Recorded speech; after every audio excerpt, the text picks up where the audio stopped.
Bonjour, bonjour à tous, bienvenue dans le nouveau studio du groupe Nice Matin pour ce premier rendez-vous de notre dispositif Moi Président avec notre invité Éric Zemmour. Bonjour Éric Zemmour.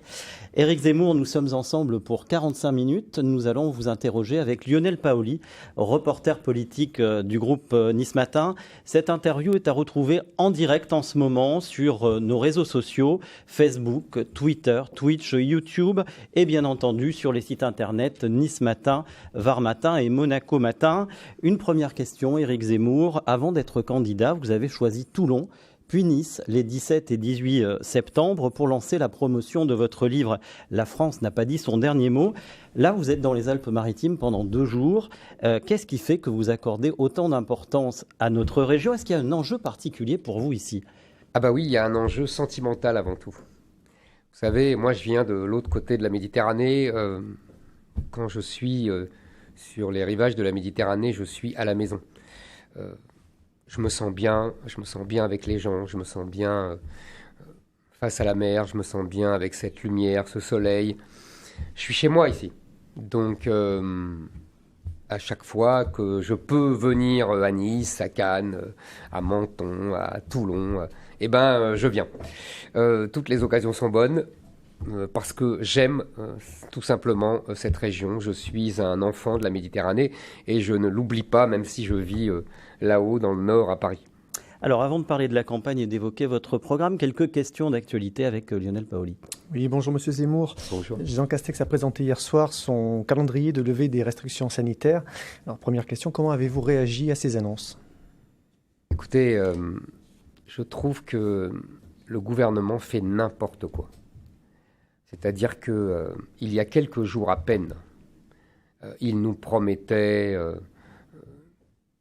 d'innombrables contraintes, il affolait les gens, il faisait peur aux plus âgés, il menaçait tout le monde, Emmanuel Macron insultait les non-vaccinés, tout ça au nom d'une espèce d'épidémie qui allait tout emporter. On était dans un paysage apocalyptique. Et puis, quelques jours plus tard, tout ça retombe lamentablement. Et là, le gouvernement nous explique qu'il va alléger les contraintes, etc. Ces gens sont ridicules. Franchement, des gens qui se prétendent des personnes de gouvernement responsables, qui nous en font des tonnes avec ça, qui surjoue la raison. J'avais lu une interview d'un des partisans d'Emmanuel Macron qui disait qu'il était le candidat de la raison contre la passion. Sous-entendu, la passion, c'était moi. Mais dis donc, qu'est-ce que ça serait si ce n'était pas le candidat de la raison? Franchement, ils ne sont pas raisonnables. D'abord, Emmanuel Macron a utilisé cyniquement, de manière politicienne, ce virus pour... d'abord détourner le cours de la présidentielle, avec succès d'ailleurs, puisque tout le monde n'a plus parlé que du Covid et on n'a plus parlé des questions essentielles dont moi je veux parler. Et deuxièmement, pour se donner à bon compte un manteau et un statut de grand protecteur. Ce calendrier de levée des restrictions, pour vous, ça correspond au calendrier d'Emmanuel Macron, au calendrier électoral d'Emmanuel Macron? Mais je vais vous dire, même pas. C'est de l'affolement, ils ne maîtrisent rien. Voilà, c'est ça la vérité. Ils font tout à contretemps. Ils se sont rendus compte que les Anglais, les Espagnols, enfin tout le monde avait compris et prenait des mesures beaucoup plus sages, et donc ils s'alignent. Moi, vous savez, j'avais fait une tribune le 20 décembre. Oui, le 20 décembre, dans l'opinion. Et j'avais dit, cette épidémie devient endémique, selon l'expression. C'est-à-dire que ça devient quelque chose avec lequel il faudra vivre. Donc, je disais, il faut prendre des mesures, mais des mesures raisonnables qui peuvent être pérennes, c'est-à-dire qui peuvent durer dans le temps. Le gouvernement a fait tout le contraire. Moi, qu'est-ce que je disais? Je disais, ce passe vaccinal est ridicule, il ne faut pas le faire, il faudra maintenant, vous avez vu, on va le supprimer en vérité. Tout le monde est ridicule, le gouvernement est ridicule, Madame Pécresse se couvre de ridicule après avoir obligé ses députés à voter pour le pass vaccinal. Maintenant, elle dit qu'il faut le supprimer. Vous voyez, c'est des volte-face, tout le monde est grotesque. Moi, j'avais dit, c'est simple, arrêtons d'embêter les gens, arrêtons d'embêter les enfants, ces enfants qui pleuraient pour ne pas aller à l'école, parce qu'on leur pourrissait la vie avec des tests incessants, sans compter le prix que cela coûte à la sécurité sociale. Mais je veux dire, vraiment, tout cela est n'importe quoi. Donc moi, je dis, et je répète ce que je disais déjà le 20 décembre, il faut offrir la vaccination aux gens qui sont les plus âgés, les plus en danger, parce que eux, ils peuvent en mourir, hein, ils peuvent aller en réanimation et en mourir, et pour les autres, laisser vivre les gens. Mais c'est ce qu'on va finir par faire. Mais vous voyez, moi je le disais dès le 20 décembre, je continue à dire la même chose. Offrir la vaccination offrir la vaccination aux personnes âgées ou la contraindre? Non, pas la contraindre. L'offrir. Oui. La proposer, simplement. Oui, les gens, vous savez, les Français ne sont pas débiles. Ils comprennent, ils sont rationnels, ils réfléchissent. Il y a 90% déjà des Français qui sont vaccinés. Il faut arrêter avec ça. Donc effectivement, il y a... Et je vous assure, je pense que il y a des gens qui sont vraiment fermement anti-vaccin, qui ont des doutes sur ce vaccin, qu'on n'a pas mis le temps. Bon, après tout, on a le droit de tout dire et de tout penser, on a le droit de... Bon, mais la plupart des gens sont vaccinés, et les gens, je pense que les gens âgés qui ne sont pas vaccinés, c'est parce qu'ils n'ont pas été atteints. Vous savez, il y a d'innombrables déserts médicaux dans ce pays, ça devient la honte de ce pays. Moi, je pense que c'est tout simplement ça. Donc, au lieu de s'agiter, au lieu de s'affoler, au lieu de faire peur aux gens, de paniquer les gens en leur disant vous ne pouvez pas embrasser vos petits-enfants parce qu'ils vont vous tuer. Enfin, mais tout ça pour des raisons politiciennes, je le répète. Parce qu'Emmanuel Macron a voulu qu'on cesse de parler des sujets essentiels de la France et a voulu se parer en protecteur des plus faibles et des gens âgés. Ça a marché d'ailleurs, vous avez vu, il est monté dans les sondages. Mais ça va retomber et il va le payer cher. Alors, notre point d'actualité, toujours hier devant la Cour d'appel de Paris, le parquet de la Cour d'appel de Paris a requis contre vous une amende de 10 000 €. Vous êtes accusé de contestation de crimes contre l'humanité après avoir déclaré en 2019 que le maréchal Pétain avait sauvé les Juifs français. Vous avez été relaxé en première instance en 2021. La Cour d'appel rendra sa décision après la présidentielle. Est-ce qu'aujourd'hui vous maintenez vos propos sur les Juifs et Pétain ? Je maintiens toujours mes propos et je sais que j'ai raison historiquement. Maintenant, ce n'est pas le sujet. Ce n'est pas le sujet de la présidentielle et je vois bien la manœuvre politique. On va multiplier, on aurait très bien pu reporter cette audience après la présidentielle. Mais on voit bien que la justice est instrumentalisée par les associations, par le pouvoir. Le parquet est évidemment sous les ordres de M. Dupond-Moretti. Tout ça est cousu de fil blanc. On veut me refaire le coup de François Fillon. C'est-à-dire qu'on veut voler l'élection aux Français et on veut utiliser la justice pour ostraciser un des principaux candidats à l'élection présidentielle. Voilà, c'est tout. C'est assez simple. Et la manœuvre, et tout le monde l'a comprise. Alors, les Français parlent davantage du prix à la pompe qui explose que de la présidentielle pour le moment. L'inflation augmente et est déjà à 3%. Vous avez proposé que les employeurs prennent en charge 50% de la facture d'essence des salariés. Comment vous comptez mettre en place concrètement cette mesure ? Vous savez, elle existe déjà. Certains patrons l'ont déjà fait. Et surtout, elle existe. Vous savez, c'est une mesure d'égalité.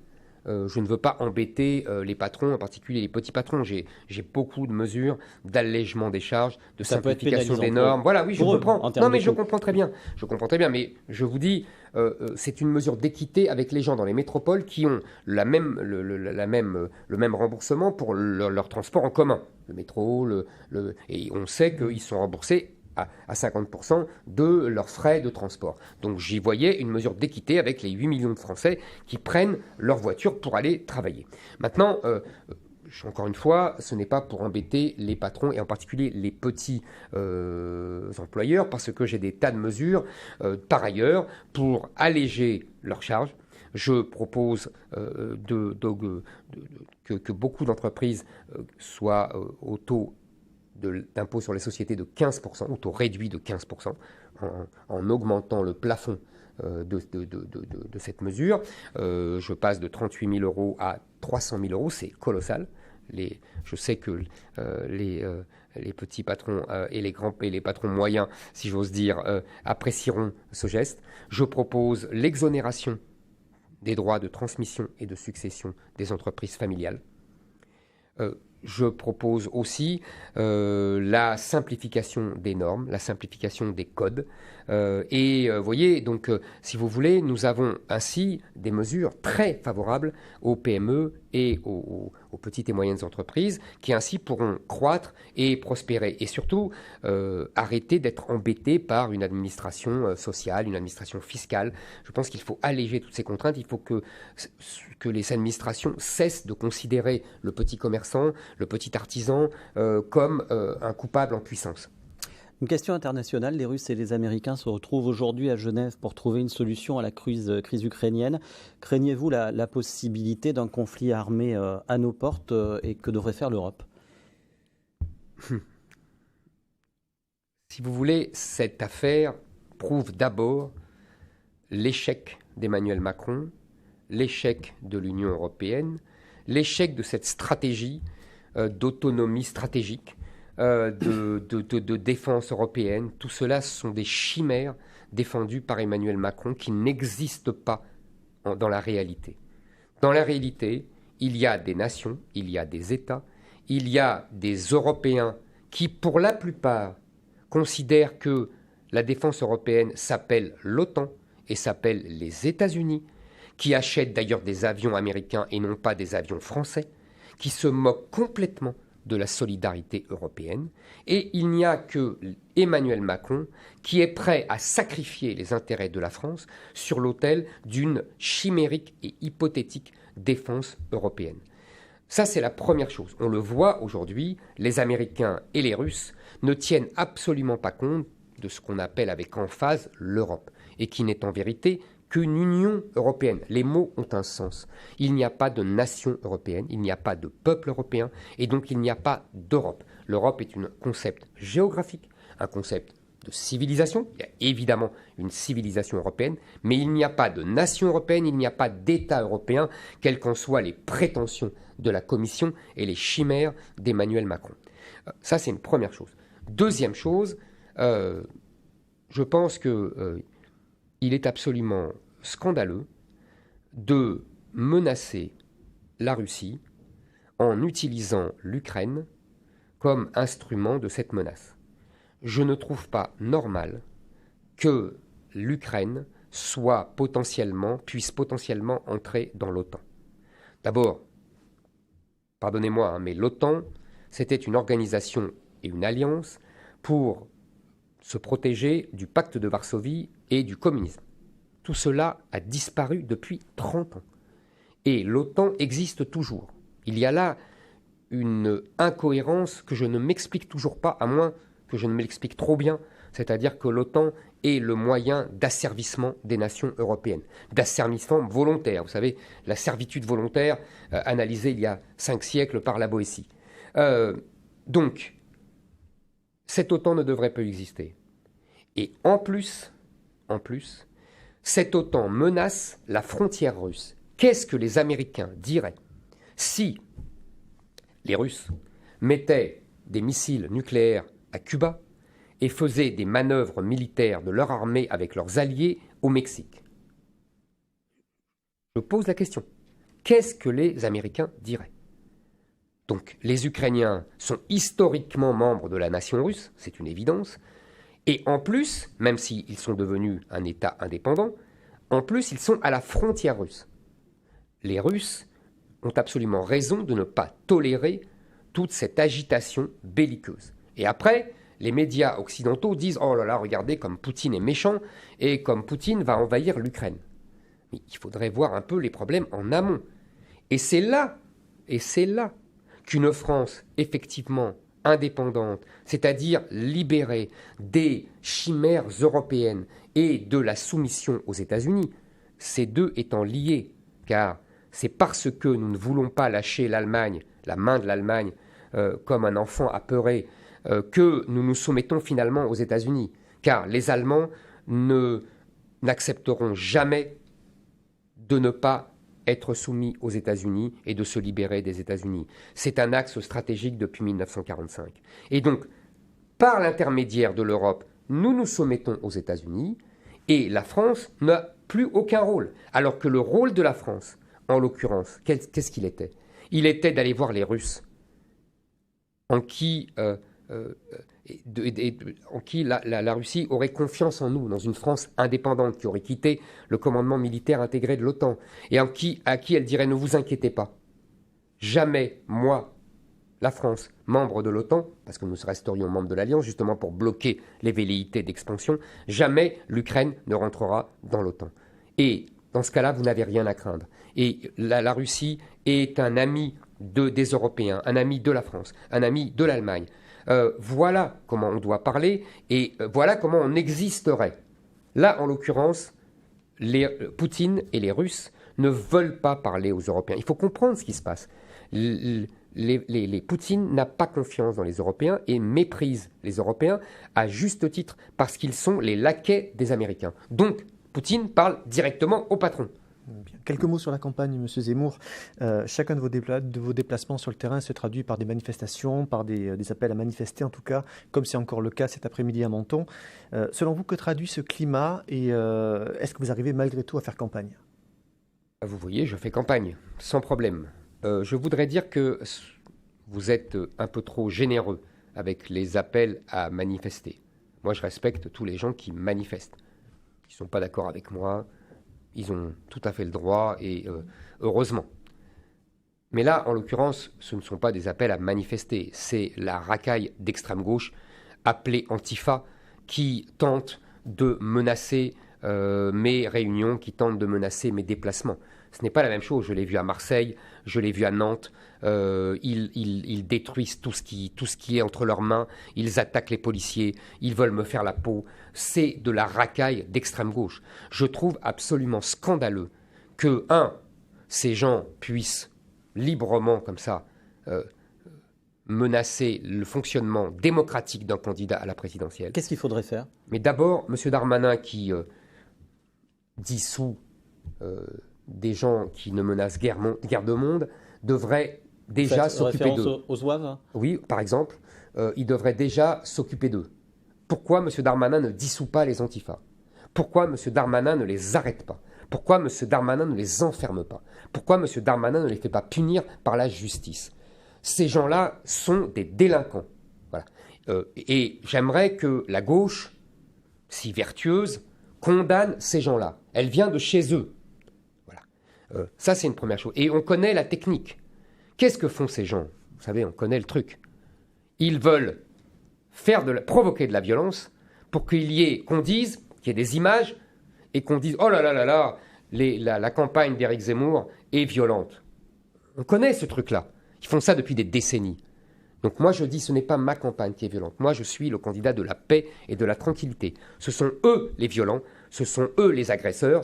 Et en plus, ils ont, comme je l'ai démontré, des complicités parmi les journalistes qui les avertissent. Certains les alertent en leur disant « Voilà, nous allons là parce que nous donnons évidemment notre programme ». C'est absolument indigne. Donc je tiens à dire que tout cela n'est pas de mon fait et qu'il faut arrêter de me mettre ça sur le dos. Au niveau des parrainages, où en êtes-vous? Écoutez, je suis raisonnablement optimiste. J'étais inquiet il y a encore 15 jours, car les parrainages rentraient difficilement. Je ne cache pas la vérité. Depuis 15 jours, depuis l'arrivée de mon ami Guillaume Pelletier, depuis aussi, je pense, les appels que j'ai faits à la télévision, des maires se mobilisent. Soit ils me soutiennent, soit ils font ça pour la démocratie, parce qu'ils estiment qu'un des principaux candidats à l'élection présidentielle doit avoir ses parrainages et que ce n'est pas aux maires de sélectionner tel ou tel candidat. Ils sont respectueux de la démocratie et je les en remercie. J'ai, vous savez, sur mon téléphone encore ce matin, une maire qui m'a appelé pour me dire, voilà, j'estimerais scandaleux, au nom de la démocratie, que vous ne soyez pas candidat et donc je veux vous parrainer.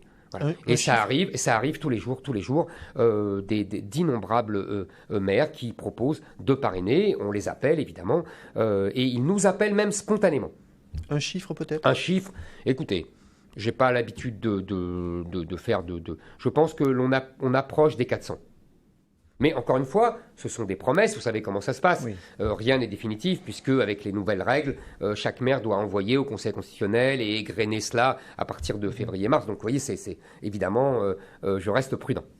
Vous l'avez évoqué, Guillaume Pelletier a quitté les Républicains pour vous rejoindre. Jérôme Rivière et Damien Rieu ont fait le même chemin côté Rassemblement national. Des défections qui ne semblent pas ébranler outre mesure les partis en question. Est-ce qu'il y aura d'autres ralliements? Est-ce qu'il y en a dans les tuyaux? Vous savez, évidemment qu'extérieurement, ils ne vont pas dire que ça les ébranle. Mais moi, je sais à l'intérieur que ça gamberge sec et que ça s'affole sec.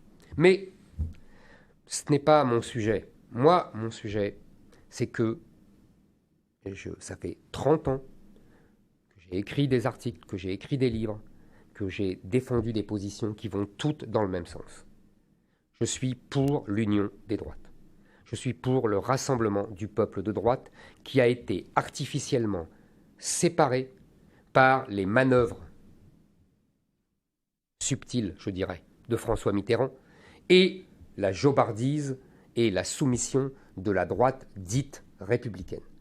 Rien que ce mot déjà devrait les alerter, c'est-à-dire qu'ils quémandent auprès de la gauche, auprès de leurs adversaires, le titre que la gauche, généreusement, leur octroie, s'ils sont sages, comme un sucre.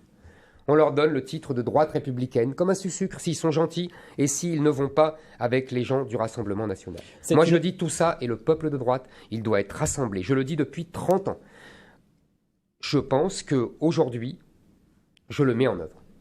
C'est-à-dire qu'il y a, comme vous voyez, des gens qui viennent de LR, des gens qui viennent du Rassemblement national, des gens qui viennent même d'ailleurs et qui vont se rassembler petit à petit. Ça va se faire petit à petit, car je suis le seul candidat, je dis bien le seul candidat à pouvoir le faire. Madame Le Pen ne peut pas le faire, puisque les gens de LR ne veulent pas voter pour elle, et ne veulent pas évidemment la rejoindre, et Madame Pécresse ne veut pas le faire, parce que Madame Pécresse est une centriste, qui veut, dans la tradition chiracienne, continuer et préserver ce qu'ils appellent avec emphase le cordon sanitaire, comme si les électeurs du Rassemblement national étaient des pestiférés.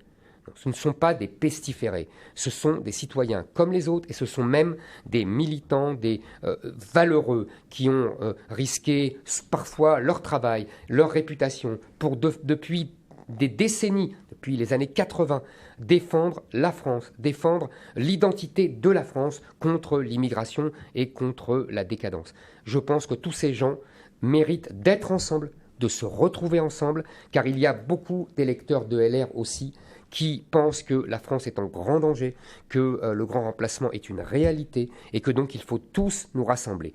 Et je suis le seul à pouvoir rassembler tous ces électorats et ce peuple de droite. Cette union des droites autour de vous, Marion Maréchal, il y aura sa place? Mais bien sûr, il y aura toute sa place qui est fort grande et qui, évidemment que nous l'accueillerons les bras ouverts, mais c'est à elle, comme chacun, vous savez, comme Jérôme Rivière, comme Guillaume Pelletier, comme d'autres, c'est à elle de décider, et quand elle le décidera, nous l'accueillerons les bras ouverts.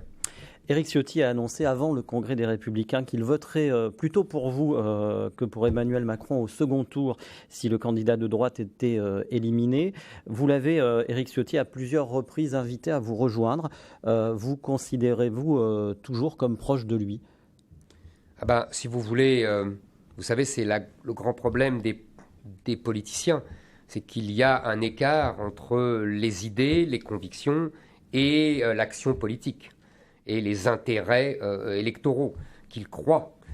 Moi, oui, intellectuellement, politiquement, idéologiquement, je crois que, franchement, Éric Ciotti ne cache pas qu'il a fait campagne au sein de la primaire LR avec mes idées. Il ne le cache pas, il le dit lui-même, avec mon nom. Et j'en suis fier d'ailleurs, hein, je ne le reproche nullement. Donc si vous voulez, la moitié des électeurs de LR qui ont voté pour lui ont voté pour moi. Et donc il faut qu'il rentre à la maison, c'est-à-dire chez moi. Avec Madame Pécresse, ils seront, comme M. Ciotti d'ailleurs, trahis, méprisée, dédaignée. Madame Pécresse, vous savez, je l'appelle Madame 20h02, car à 20h02, le soir du premier tour, entre Emmanuel Macron et moi, elle appellera à voter pour Emmanuel Macron. Madame Pécresse a signé des tribunes avec Madame Rokhaya Diallo, avec Madame Taubira, en faveur du multiculturalisme, en faveur de la société métissée, etc., etc. Madame Pécresse tient aujourd'hui un discours soi-disant sécuritaire, soi-disant de droite, car je le dis maintenant régulièrement, j'invite tout le monde, électeurs, journalistes, à aller voir son programme, pour voir qu'en fait, tout ça est un rideau de fumée. Elle ne parle pas comme moi, elle n'a pas les mêmes mesures que moi, quoi qu'en dise Éric Ciotti. Éric Ciotti n'a pas été écouté par Madame Pécresse. Il faut le dire aux électeurs ici, dans les Alpes-Maritimes. Il faut leur dire... Éric Ciotti... C'est pas ce que dit Éric Ciotti. Éric Ciotti, vous savez, je vais vous dire. Vous voulez qu'on parle franchement? Je vais vous dire. Madame Pécresse a la méthode de Jacques Chirac. J'ai bien connu Jacques Chirac quand j'étais journaliste politique et ça m'amusait beaucoup la façon dont il promettait des ministères à tout le monde, voire Matignon à tout le monde. Au temps de Jacques Chirac, il y avait 10, 20 premiers ministres et 100 ministres. Donc elle a Madame Pécresse fait la même chose. quelque chose à Éric Ciotti. Voilà. Place Beauvau. Mais ils sont 10 à avoir la place Beauvau. Madame Pécresse a promis à 10 personnes la place Beauvau. Elle a promis à 10 personnes Matignon. Elle a promis à 10 personnes le ministère de l'économie. Ils font tous comme ça depuis 40 ans. C'est la méthode de Jacques Chirac. Bien. Éric Ciotti, ok. David Lisnard, demain vous serez à Cannes, vous serez dans la ville de David Lisnard que vous connaissez, vous avez débattu avec lui. Absolument. Qu'est-ce que vous pensez de lui? J'aime beaucoup David Lisnard. C'est un homme respectable, sympathique, intelligent, cultivé, qui aime le débat, qui est respectueux des autres. Moi, on a débattu ensemble. Donc on avait des désaccords, vous vous souvenez, on avait des accords, c'était très intéressant. Moi, j'aime le débat, j'aime confronter mes idées, parce que j'aime voir ce que les autres pensent pour savoir exactement est-ce qu'il y a des idées intéressantes à prendre, est-ce que je peux convaincre derrière lui les gens qui sont là. D'ailleurs, je note que ni Madame Le Pen ni Madame Pécresse n'acceptent de débattre avec moi. Vous voyez, tout le monde n'a pas la même conception de la démocratie. Donc, Monsieur Lisnard, oui, je le répète, d'ailleurs, c'est un maire qui est adoré de ses administrés. Il est réélu au premier tour haut la main. Je pense qu'il doit y avoir une raison quand même. Éric Zemmour, nous allons passer aux questions d'internautes. Nous en avons reçu beaucoup et nous en avons sélectionné 5. Alors la première nous vient de Nathalie, 43 ans, d'Antibes. Je suis employé de mairie avec un salaire gelé depuis des années. Comptez-vous nous augmenter, tout comme les salariés du privé, afin de pouvoir faire face à la hausse des prix? Alors, ce n'est pas moi, en tant que président de la République, qui vais augmenter les salaires des employés du privé. Ou Valérie Pécresse dit qu'elle va faire en sorte d'augmenter les salaires de 10% net. Madame Pécresse, voilà, encore une fois. La gauche aussi promet d'augmenter. Mais oui, mais ça, c'est les politiciens. Ah, ils augmentent les salaires comme ça. Bah oui, oui. C'est toujours la démagogie, toujours les promesses électorales, toujours la fameuse phrase de Chirac, les promesses n'engagent que ceux qui les écoutent. Après l'élection, on verra. C'est toujours la même chose. C'est ce qui tue ce pays. Moi, je ne fais pas de promesses démagogiques. Je dis, il y a un problème. Il y a un problème, effectivement, si le retour de l'inflation se confirme. Il faudra, en effet, prévoir des négociations salariales avec les représentants du patronat. Et, vous savez, il faut rappeler aux gens, quoi qu'on dise Madame Pécresse, que, d'abord, ce n'est pas l'État qui décide des augmentations de salaire, et deuxièmement, que même les mécanismes qui permettaient automatiquement d'augmenter les salaires en fonction de l'inflation ont été démantelés dans les années 80 par le gouvernement de la gauche. Donc il faudrait remettre tous ces mécanismes en place. Madame Pécresse, qui se prétend compétente, devrait le savoir.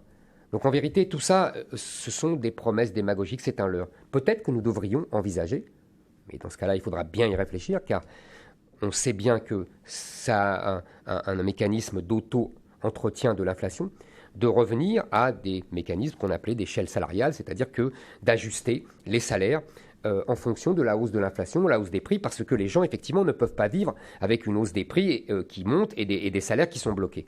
Mais il faudra envisager ça sérieusement et non pas jeter comme ça à la volée des augmentations de salaire démagogiques pour attirer les uns et les autres. Une autre question d'Émile, 77 ans, d'Isola. Que proposez-vous pour l'augmentation du pouvoir d'achat des retraités ? Je propose de nombreuses mesures pour le pouvoir d'achat des salariés en général et des retraités aussi, évidemment. Je pense que nous avons un grave problème en France, c'est que le salaire net est trop bas, mais que le salaire brut est trop élevé. C'est-à-dire que le salaire net qui est versé aux gens est trop bas pour la plupart des gens, et donc ils n'arrivent pas à joindre les deux bouts, mais que si on augmente les salaires, comme le propose Mme Pécresse généreusement, ça va se retrouver en une augmentation des charges sociales, et donc en une augmentation du salaire brut, qui sera intolérable pour la plupart des employeurs, et qui va encore aggraver la compétitivité de la France, alors que je rappelle que nous sommes un pays qui, depuis 2005, n'a pas eu une balance commerciale en excédent. Donc comment faire ? Il faut trouver des moyens d'augmenter le pouvoir d'achat sans obérer le salaire brut. Alors, j'ai trouvé. Je propose d'abord de diminuer la CSG. Vous savez que tous les salariés payent, c'est quand même 9% du salaire. Et je propose de supprimer, de réduire la CSG pour les salaires les plus bas, jusqu'à 2 000 euros, ce qui fera quand même une augmentation de salaire de à peu près 100 euros par mois, ce qui fait sur l'année un SMIC pour les gens qui sont au SMIC. Et je finance cela en supprimant les allocations sociales aux étrangers. Les allocations sociales qu'on appelle non contributives, c'est-à-dire qui ne sont justement pas dans les cotisations sociales, c'est-à-dire, pour parler simplement, le RSA, l'allocation logement, le minimum vieillesse, voilà. Ça, c'est pour les étrangers, je le supprime, ce qui rapportera à peu près entre 15 et 20 milliards selon les calculs de mes équipes. Et la mesure que je propose, la réduction de la CSG, qui va permettre aux gens qui ont le SMIC de toucher un 13e mois, entre guillemets, ça coûte à peu près dans les 15 milliards. Donc ce que je dis, c'est que moins d'argent, moins d'allocations pour les étrangers, plus d'argent pour les salariés français. Maintenant, il y a une autre mesure que je propose, qui est la simplification de la participation. Vous savez, ce système de la participation qui avait été mis en place par le général de Gaulle et qui permet de partager les bénéfices avec les salariés, qui est une mesure formidablement sociale et généreuse et en même temps prophétique, puisqu'elle, si vous voulez, elle renonce et elle annule la lutte des classes. Elle montre qu'il y a des intérêts communs entre les patrons et les salariés. Eh bien, je propose d'abord d'abaisser, aujourd'hui, seuls les salariés des grandes entreprises de plus de 50 salariés bénéficient de ce régime de participation. Donc je propose de l'abaisser à 11 salariés, pour qu'il y ait plus de salariés qui en profitent. Et je propose aussi de simplifier, vous savez, aujourd'hui c'est un peu compliqué pour les toucher, etc. Et en plus, on est imposé fiscalement. Je défiscalise, et pour le salarié et pour le patron. Et voilà, donc si vous voulez tout cela, maintenant, pour les retraités précisément, je pense que la meilleure protection pour les retraités, c'est de pérenniser le système de retraite par répartition. Et pour pérenniser le système de retraite par répartition, il faut impérativement rallonger la durée de vie, la durée de cotisation. Je porterai ça jusqu'à, en moyenne, 64 ans, en précisant quand même, parce que j'en ai discuté avec une dame qui est venue me voir très justement et qui m'a dit moi, j'ai un métier difficile, j'ai commencé à 19 ans, donc je ne pourrai pas tenir jusqu'à 64 ans. Évidemment, pour les gens qui ont commencé tôt, qui ont des métiers difficiles, il se sera modulé pour eux. Mais ça sera la règle générale et ce qui permettra de pérenniser le système de répartition, parce que le système de répartition est en grand danger puisque nous avons de moins en moins de cotisants pour de plus en plus de retraités. Une autre question de Georges, 46 ans d'Antibes. Annulerez-vous la loi SRU qui impose aux maires 25% de logements sociaux et qui les punit par de fortes amendes s'ils ne respectent pas ces quotas? Alors là, je réponds à ce monsieur, la réponse est oui. Et je dirais même, je suis le seul candidat à proposer la suppression de la loi SRU. Vous l'avez défini vous-même, cela oblige toutes les communes à construire 25% de logements sociaux. Y compris celles qui ont des problèmes de foncier, comme c'est le cas Y compris ici. celles qui ont des problèmes de foncier, il y en a beaucoup dans la région. Et surtout, en vérité, cette loi, quelle fut sa conséquence majeure? Elle répand les ravages de l'immigration dans les moindres petites villes. C'est-à-dire que tous les problèmes qu'il y a dans les cités, dans les quartiers, dans les banlieues des grandes métropoles, on les déverse sur les petites communes, alors même que beaucoup d'habitants des métropoles et beaucoup d'habitants des banlieues ont fui ces problèmes-là et sont allés dans des petites villes, dans des petites communes, ont acheté des maisons, se sont endettés et voient arriver à cause de cette loi SRU exactement tout ce qu'ils avaient fui. Les racailles, les caïds de la drogue, les kebabs, les imams, les femmes voilées, etc. J'ai entendu les propositions des autres. Le gouvernement, Emmanuel Macron, propose d'étendre encore et d'aggraver encore les sanctions. Madame Pécresse, comme d'habitude, avec son double discours, fait semblant de dire, voilà, nous allons mettre un maximum de 30% de logements sociaux, parce qu'il faut dire, pour être honnête, qu'il y a des mairies qui, par clientélisme, en particulier les mairies communistes, les mairies de gauche... Mais il y a aussi un besoin de logements sociaux. Vous avez raison. Évidemment, puisqu'on accueille et on reçoit de plus en plus d'immigrés, donc évidemment, il faut bien les loger. Donc on a besoin, oui, de plus en plus de construire de logements sociaux. Donc, mais on va en parler, je pense. Mais je finis ma démonstration. Donc Mme Pécresse dit, voilà, il n'y aura pas plus de 30%. Très bien, je dis la même chose. Mais elle ne dit pas qu'il n'y aura pas moins de 25%. Parce que c'est ça qu'elle fait. Donc en fait, elle dit pas moins de 25%, pas plus de 30%. Donc tout le monde entre 25 et 30%. Donc tout le monde doit subir les ravages de cette immigration incontrôlée. Donc moi, je dis au contraire de Mme Pécresse, je dis simplement, nous supprimons la loi SRU. Il n'y aura plus d'obligation, je le dis aux maires des petites communes qui sont angoissés par le fait d'être carencé, comme on dit, vous savez, dans le jargon administratif, carencé, ça veut dire qu'il n'y a pas assez, il y a une carence de logements sociaux et que le préfet les sanctionne, les punit, prend la main même, après les avoir punis financièrement, prend la main sur leur foncier, prend la main sur leur PLU. Tout ça est inadmissible. Donc moi, oui, je supprime la loi SRU. Une question de Karine, 50 ans, de Mandelieu-la-Napoule. Est-ce que vous envisagez de supprimer des postes de hauts fonctionnaires qui coûtent un pognon de dingue et se multiplient sans cesse sur notre dos, malheureusement sans grande efficacité? Je pense que ce ne sont pas, et j'aurais eu plaisir d'en parler directement avec Karine, ce ne sont pas les postes de hauts fonctionnaires qui se multiplient. Ce sont les postes de fonctionnaires. Et surtout, en vérité, les structures bureaucratiques. C'est-à-dire que nous multiplions, et c'était d'ailleurs, c'est amusant, une des discussions que j'ai eues avec M. Lisnard lors du débat que vous évoquiez tout à l'heure. C'était intéressant d'ailleurs parce que moi je pense qu'il y a un double problème dans la fonction publique, c'est que nous avons une fonction publique trop lourde, oui, mais qu'il faudra préciser avec acuité là où il y a des secteurs où l'on manque de fonctionnaires, la justice, la police, les infirmières, et il y a des secteurs où il y en a trop. Ça demandera un travail, vous voyez, de précision. Et il n'est pas, si vous, non, justement, je vous dis, ça demandera un travail de précision quand je serai au pouvoir. Moi, je ne vais pas faire comme Mme Pécresse, qui dit, moi, je supprime 150 000 emplois publics sans savoir exactement ce qu'il y a derrière. Non, encore ça, c'est des promesses de politiciens. Moi, je dis, voilà. Et surtout, il y a trop de structures bureaucratiques. On a mélangé l'ancien système administratif français avec le nouveau. C'était ma discussion avec M. Lisnard. Au nom de la gestion managériale, on a multiplié les structures comme les ARS. Vous voyez, dans le domaine de la santé. Moi, j'annonce la suppression des ARS.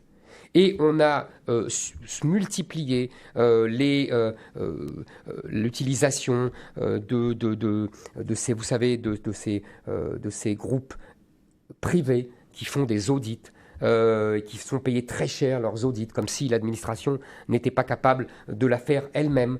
Nous avons si vous voulez, M. Macron est en train de déstabiliser l'administration en supprimant les uns après les autres les grands corps, préfets, ambassadeurs.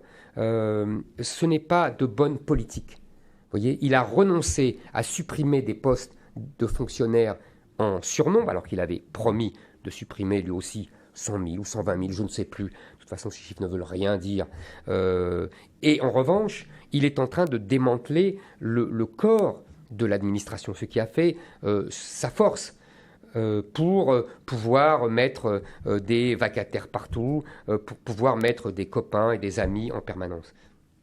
Dernière question de Robert, 76 ans, de Nice.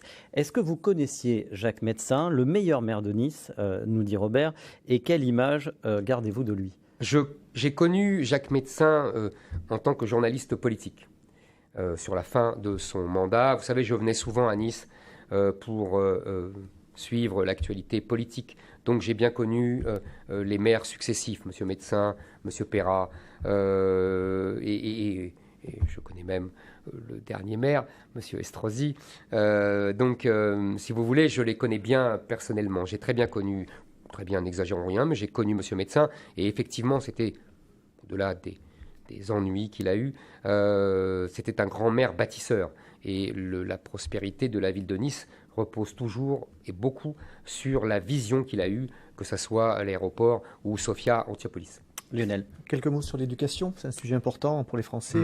Toutes les études montrent que le niveau des Français à l'école ne cesse de baisser, de dégringoler même, notamment en sciences et en mathématiques. La question est simple. Et en français. Et en français. La question est simple, qu'est-ce qui cloche à l'école ?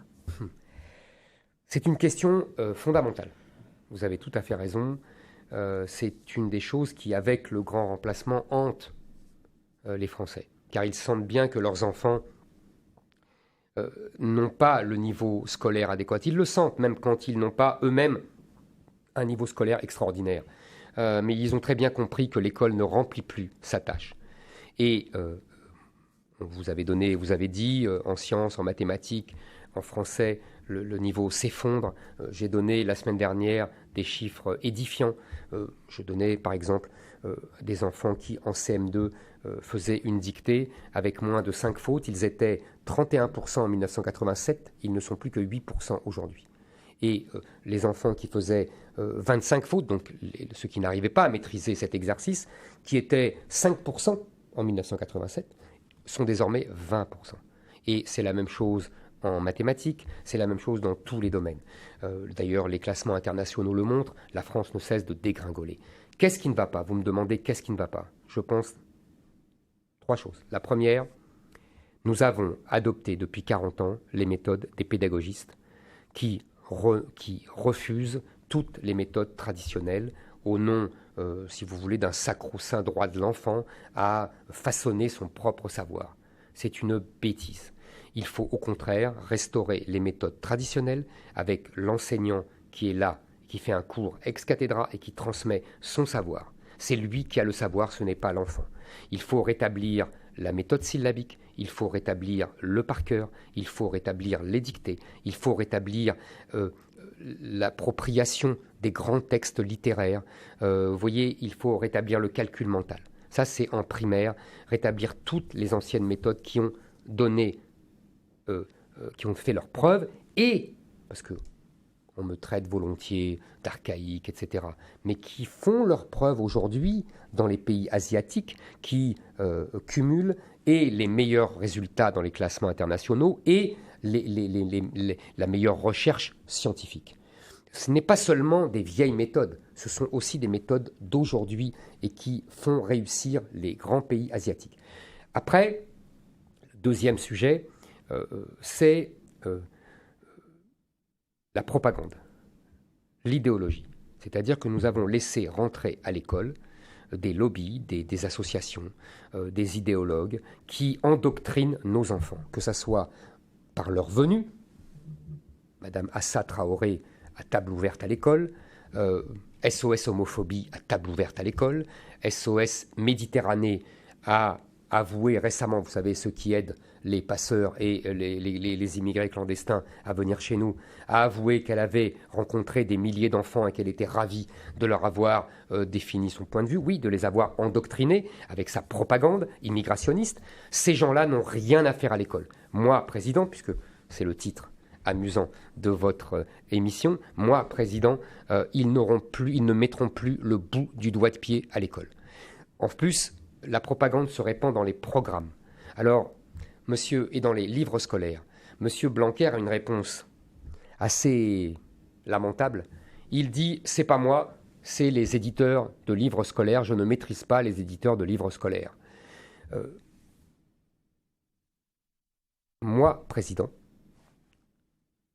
je menacerai les éditeurs de livres scolaires qui continuent leur propagande antiraciste, leur propagande LGBT, leur propagande féministe, leur propagande woke, comme on dit aujourd'hui dans l'expression à la mode. Hein. Je menacerai ces gens de ne plus leur prendre leurs livres scolaires.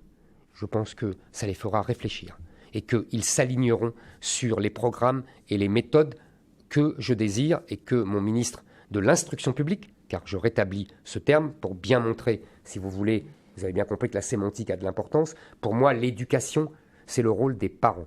L'instruction, instruire, c'est le rôle de l'école et donc de l'État, de l'école publique et de l'école privée, évidemment. Et donc, vous voulez rétablir le certificat d'études primaires?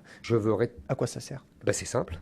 Aujourd'hui, il y a 30% des enfants qui passent en 6e sans savoir correctement lire et écrire. Et dans les quartiers les plus défavorisés, les quartiers où les immigrés sont jusqu'à parfois 80%, là on monte à 60% d'enfants qui rentrent en 6e sans savoir correctement lire et écrire.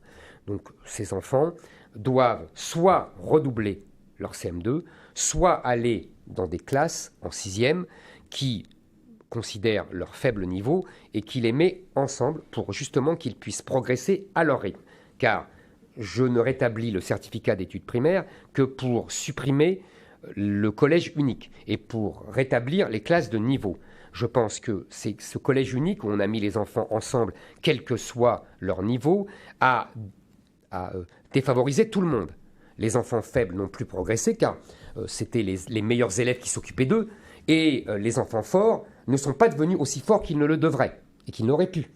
Donc je pense qu'il faut remettre des classes de niveau, les enfants plus faibles allant dans des classes où ils seront pris en main avec une pédagogie adaptée par les professeurs qui s'occuperont vraiment d'eux, et les enfants les plus forts pourront progresser beaucoup plus vite, beaucoup plus fort, et d'ailleurs ça ira jusqu'en terminale où nous rétablirons des classes d'excellence, ça ira aussi pour les classes les plus défavorisées où nous conserverons et nous développons les internats d'excellence, et la troisième, nous rétablirons donc un bac digne de ce nom.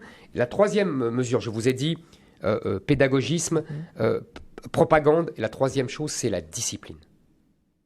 La discipline, car aujourd'hui, la discipline n'est plus respectée dans beaucoup d'écoles. On a vu ces images tournées en boucle de gamins menacés, molestés, frappés leurs professeurs. C'est inadmissible. Et ces gamins-là le font parce qu'ils sont en vérité impunis. Donc, je rétablirai les surveillants généraux à la place des CPE qui n'ont plus un rôle d'autorité et de sanction.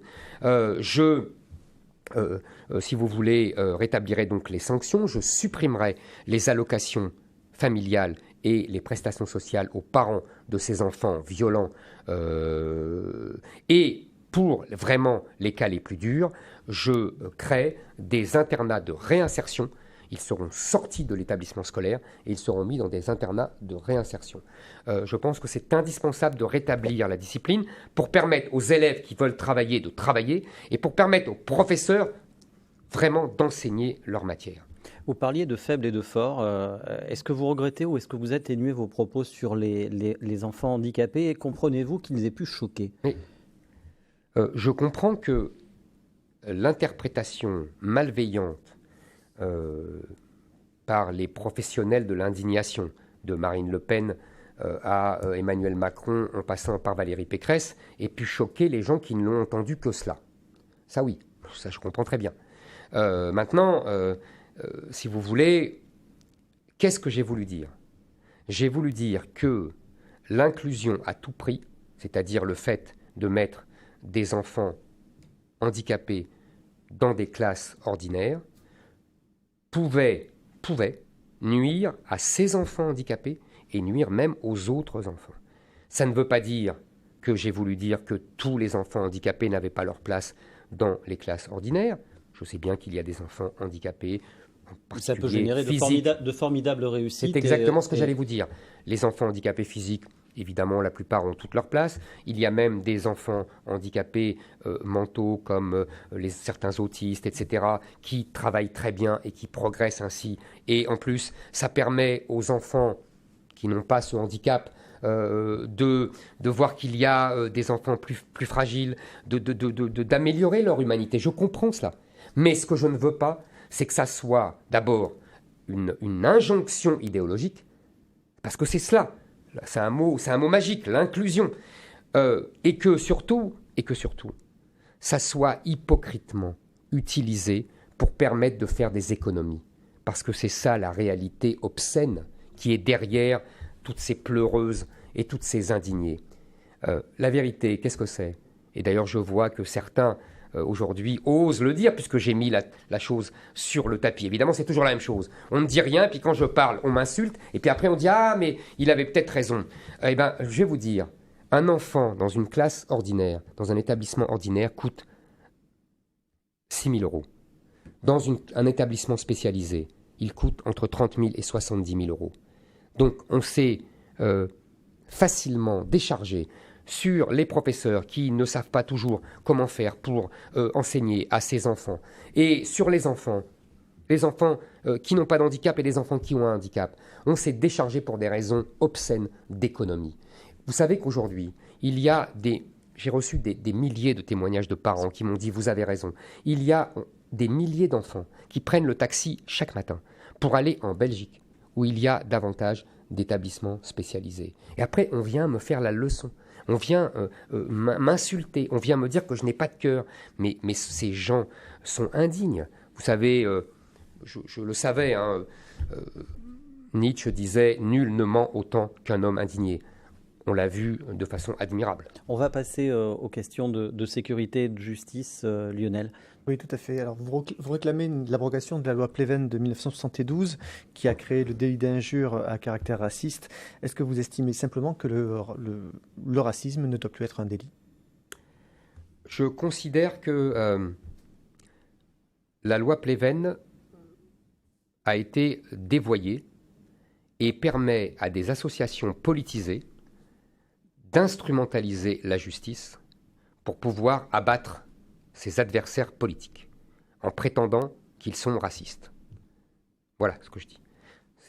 Donc, vous savez, je connais cette loi Pleven, j'en ai subi les foudres plusieurs fois.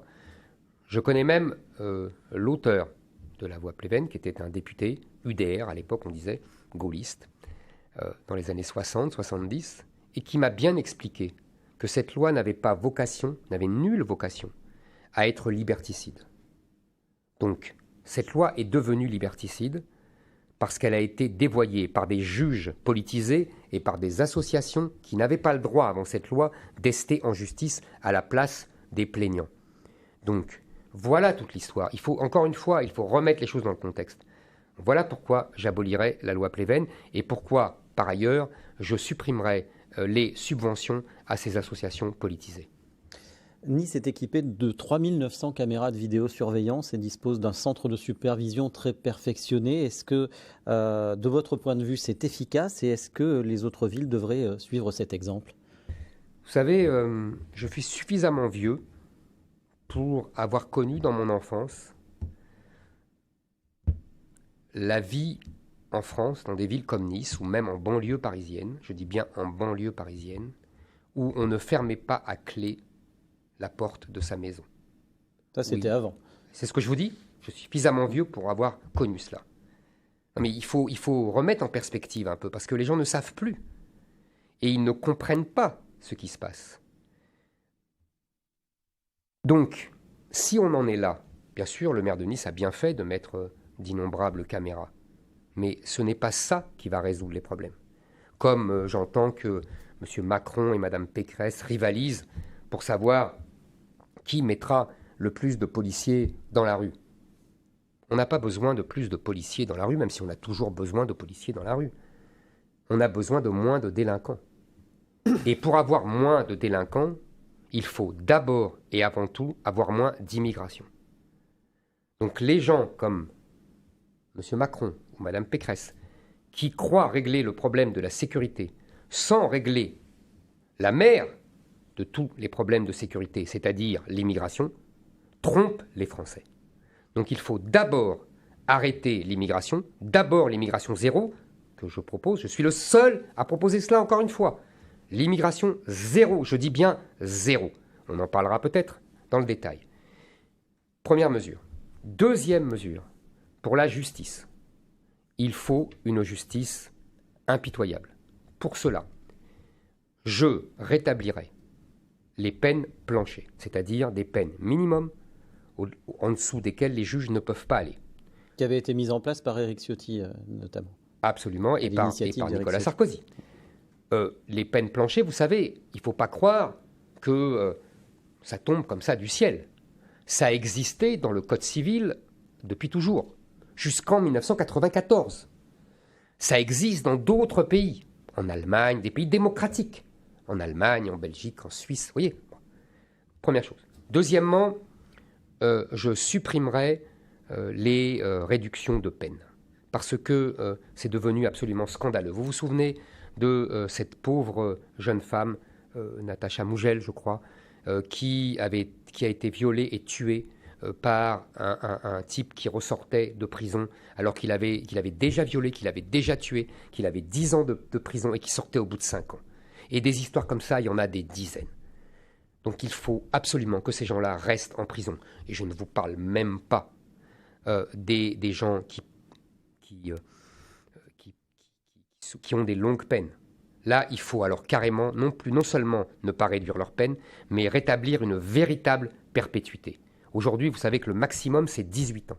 Est-ce que vous vous rendez compte que Abdeslam va sortir de prison dans 10 ans? Voilà. L'auteur des attentats du Bataclan va sortir dans 10 ans. Il faut que ce personnage ne sorte jamais. Voilà. Ça, c'est les mesures fermes. Deuxièmement, je réglerai aussi le problème. Il y a un autre problème pour la justice, qui est les places de prison. Parce qu'il y a des juges militants, il y a des juges politisés qui, effectivement, refusent de sanctionner sévèrement pour des raisons idéologiques, mais ils ne sont pas tous comme ça. Et il y a des juges qui aimeraient sanctionner. Vous voulez construire 10 000 places de prison? Alors, attendez, parce que moi aussi, je ne vais pas me lancer dans la course, parce que ça fait 20 ans qu'on entend, je vais construire 20 000 places, je vais construire 15 000 places, ça c'est comme les réductions de fonctionnaires. C'est la course à l'échalote. Moi, je vous dis, première mesure, la plus fondamentale, il y a aujourd'hui plus de 60 000 prisonniers, dont 25% d'étrangers. Ces étrangers n'ont pas leur place dans les prisons françaises, ils nous coûtent, je crois, 3 000 € par mois. Vous voyez, c'est colossal. Et ils n'ont rien à faire chez nous. Nous allons les renvoyer chez eux. Ça libérera entre 10 000 et 15 000 places de prison. Et à cela, oui, je propose la création de 10 000 places de prison. Vous voyez, c'est un chiffre raisonnable. Ça fera 20 000 places libérées. Ça, je pense que c'est fondamental. Maintenant, nous avons aussi un problème pour la police. C'est-à-dire qu'aujourd'hui, on sait que pour la police, le premier problème, c'est la justice, je l'ai dit. Mais il y a aussi, voilà comment je le règle, entre autres, il y a aussi un problème que les policiers, le problème fondamental que les policiers ne peuvent pas se défendre. Si jamais ils se défendent, ils sont immédiatement mis en examen, ils sont immédiatement mis en garde à vue. On l'a vu encore récemment. Je trouve ça absolument scandaleux. Donc moi, je serai toujours du côté des policiers et je vais le prouver. Je proposerai l'instauration d'une mesure qui vient du droit suisse qui s'appelle la défense excusable. Vous savez qu'aujourd'hui, pour autoriser une réponse des policiers ou même des gens, la légitime défense, il faut ce qu'on appelle la proportionnalité. C'est ça qui empêche les policiers et même les citoyens de se défendre et qui favorise les délinquants. Moi, ce que je propose, c'est cette mesure de défense excusable, c'est-à-dire qu'il n'y aura plus de proportionnalité. C'est-à-dire que les policiers auront le droit de se défendre vraiment. Et quand ils sont pris, comme à Vitry-Châtillon, et qu'on leur envoie des cocktails Molotov dans la voiture pour les brûler, ils pourront tirer. Voilà. Et ça va changer le rapport de force avec les voyous et les racailles. Il faut que la peur change de camp. Aujourd'hui, ce sont les policiers qui ont peur. Ils ont peur d'être tués et ils ont peur en plus, s'ils se défendent, d'être mis en examen et d'être mis en garde à vue par la justice et, et d'être lâchés par leurs autorités. Lionel, moi, je changerais cela. Sur l'immigration, vos positions sont connues, vous venez de les réaffirmer. Vous avez notamment déclaré que l'islam n'est pas compatible avec la France. Je voulais savoir ce que vous répondiez à un jeune homme qui s'appelle Yassir Djabari, qui est un jeune niçois qui a 25 ans, qui se dit musulman et pratiquant. Il fait le ramadan, il ne mange pas de porc, et qui se dit également 100% français. Est-ce que vous lui dites qu'il ferait mieux de s'appeler Pierre, ou est-ce que vous lui dites bienvenue en France? Alors, d'abord, effectivement, je pense qu'il faut mettre un terme au flux migratoire. Aujourd'hui, vous savez qu'il y a très peu d'immigration de travail. C'est 14% des 277 000 entrées légales. Vous avez vu par ailleurs que le ministère de l'Intérieur a donné des chiffres aujourd'hui de l'immigration de l'année 2021 et qui ont explosé. C'est-à-dire après le retrait, après le repli dû au Covid de l'année 2020, les chiffres sont partis, mais dans tous les sens. Nous avons une explosion des demandes de droit d'asile, nous avons le fait que personne, ou quasiment personne, n'est renvoyé, nous avons une explosion du nombre des arrivées par mariage, tous ces jeunes gens, en particulier maghrébins et africains, qui vont chercher, qui sont de nationalité française, et qui vont chercher une jeune femme au bled, 90 000 par an. Qu'est-ce que ces gens, s'ils sont si bien intégrés, pourquoi il n'y a pas de jeunes femmes ici en France, même musulmanes? Pourquoi doit-on aller chercher des jeunes femmes au bled pour les ramener et on leur donne à la société française? Ça sera fini avec moi tout ça.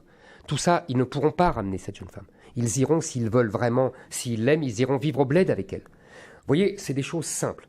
Donc arrêtez. Puis, deuxièmement, supprimer toutes les pompes aspirantes, c'est-à-dire supprimer l'AME, supprimer les prestations sociales non contributives, je l'ai déjà dit, supprimer le droit du sol, c'est-à-dire qu'un enfant qui naîtra en France de parents étrangers ne sera pas français. Et non pas, comme Mme Pécresse le dit, il sera français si jamais à 18 ans il parle français, la belle affaire. Non, avec moi, il ne sera pas français. Donc, j'en arrive à votre question et je finis sur l'immigration. Il faudra renvoyer tous les gens qui n'ont rien à faire chez nous, c'est-à-dire les clandestins. Je rétablirai le délit de séjour clandestin. Vous savez que ça n'existe plus. Les policiers ne peuvent plus arrêter des clandestins pour la simple raison qu'il est clandestin. C'est quand même inouï. Ça, les Français ne le savent pas. Donc je rétablirai ce délit. Je renverrai les clandestins. Je renverrai les délinquants, comme je l'ai dit, étrangers. Et je proposerai la déchéance de nationalité pour tous les délinquants binationaux qui auront fait des crimes et délits.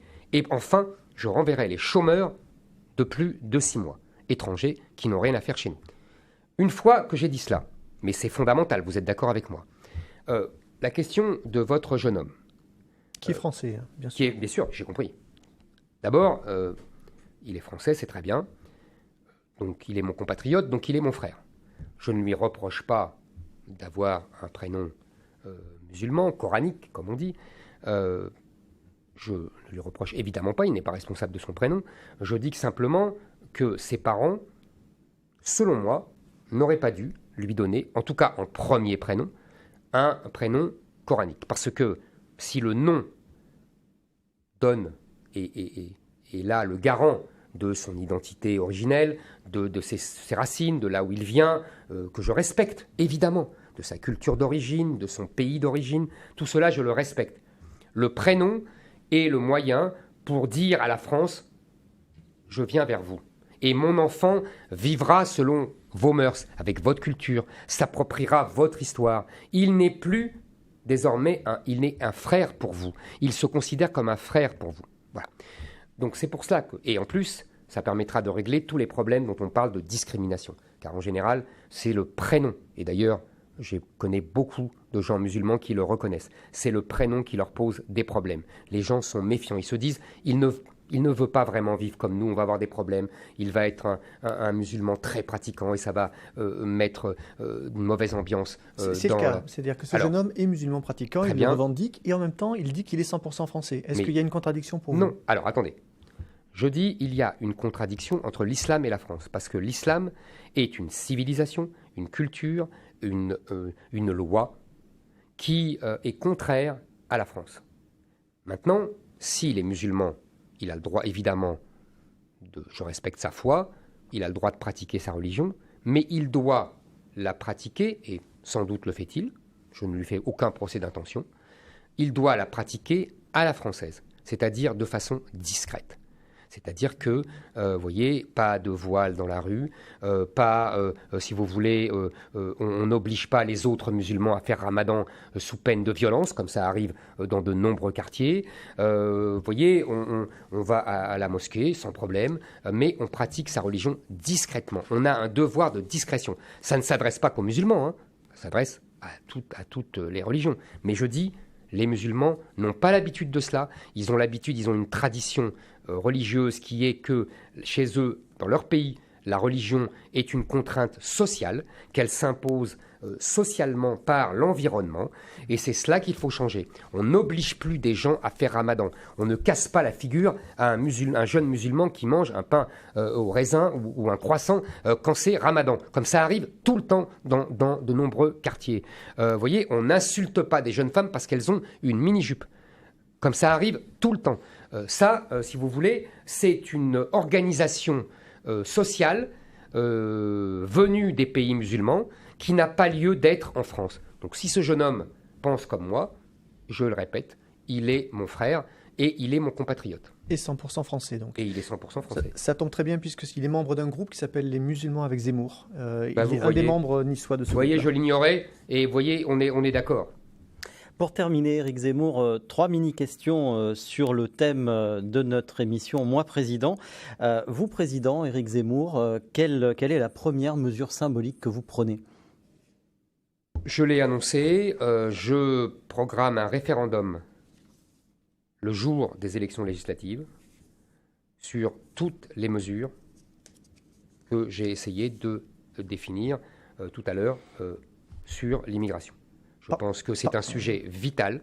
Je pense qu'il y en va du destin de la France, de la survie de la France, que ce grand remplacement est une réalité qui est niée par toute la classe politique, de Marine Le Pen à Emmanuel Macron en passant par Valérie Pécresse, mais qui est constatée tous les jours avec effroi par les Français.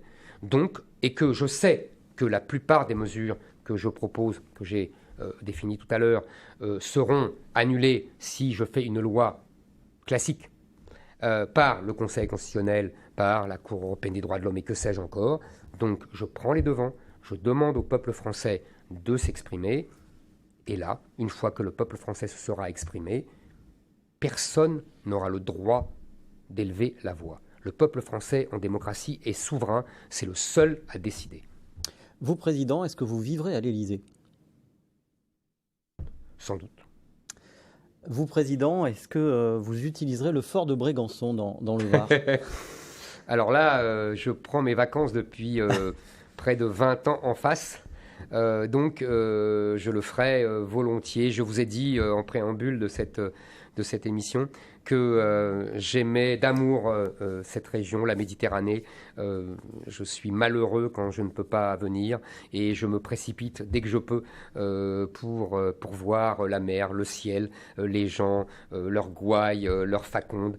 Voilà, j'aime la Méditerranée, je suis un Méditerranéen. Merci beaucoup Éric Zemmour. Merci à vous. Merci à tous de nous avoir suivis. Cet entretien est à retrouver en replay sur Facebook, Twitter, Twitch et YouTube. Rendez-vous aussi dans nos journaux demain, Nice Matin, Var Matin et Monaco Matin, pour le compte-rendu et le décryptage de cet entretien. À très vite pour un nouveau rendez-vous de Moi Président avec le groupe Nice Matin. Bonne journée à tous. Merci à vous.